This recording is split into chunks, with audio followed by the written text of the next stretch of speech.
Монгол бахархал. Монголчуудаа бид бүгдээрээ Чингис хааны ухаан ярих гэж байна. Түүний нэг дэлхий дахинд цугуурайж Монгол үндэсний бахархал болсон билээ. Чингис хаан бол зөвхөн дайчин жанжин биш, харин улс үндэсний нэгсэн, хууль цаазыг овоосон, соёл иргэншлийг хөгжүүлсэн агуу удирдагч юм. Түүний байгуулсан Монголын эзэн гүрэн бүхэн дэх хамт Нова эзэн гүрэн болсон.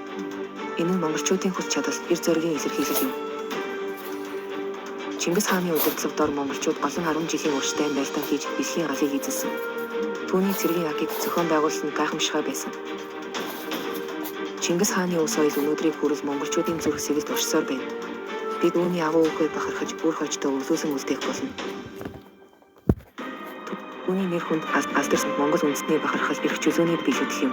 Чингис хаан бол мөнхөд бидний зүрхэнд байх болно. Иймдээч бид Чингис хаанаараа бахархаж үүний агуу үлсийг үргэлж санаж явах болно. Монгол хүн бүр үүхээ мэдэж бахархах хүчээ. Монголчууд ийм нэгдлээ байж Чингис